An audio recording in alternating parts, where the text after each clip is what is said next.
జగన్మోహన్ రెడ్డి గారు పాలకుడిగా కొనసాగిన 5 సంవత్సరాల టెన్యూర్లో 2019-24 మధ్యకాలంలో ఎన్ని లక్షల కోట్ల రూపాయలు పెట్టుబడులు గ్రౌండింగ్ చేయించగలిగారు, అలాగే ఎన్ని లక్షల మందికి ఉపాధి కల్పన చేయగలిగారు అని చెప్పగలిగే ధైర్యం, సత్తా జగన్మోహన్ రెడ్డి గారికి ఉందా? ఆయన పదే పదే మైకి దొరికిన ప్రతి సందర్భంలో కూడా ఆయన చెప్పేవి 2 చెప్తారు.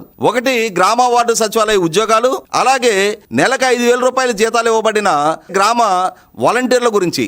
ఇంతకంటే భిన్నంగా మేము ఈ ప్రైవేట్ రంగంలో తెచ్చిన పెట్టుబడులు ఇవి, నెలకొల్పబడ్డ సంస్థలు ఇవి, వీటి ద్వారా కల్పించబడ్డ ఉపాధి ఇది, వీటి ద్వారా సృష్టించబడ్డ సంపద ఇది, వీటి ద్వారా ప్రభుత్వానికి వనగూరిన ట్యాక్స్ రెవెన్యూస్ ఇవి అని చెప్పని ఏ రోజు జగన్మోహన్ రెడ్డి గారి పాలనా హయాంలో వాళ్ళ ద్వారా జరిగిన ఘనతని, విజయాలని చెప్పుకునే సాహసం చేయలేరు. కారణం ఏంటి అంటే ఆనాడు పెట్టుబడులు రాకపోగా రాష్ట్రంలో ప్రతిపాదించబడ్డ వందలాది సంస్థలని రాష్ట్రం నుంచి తరిమివేసి రాష్ట్రానికి తీవ్ర అన్యాయం చేసిన చరిత్ర వాళ్ళది.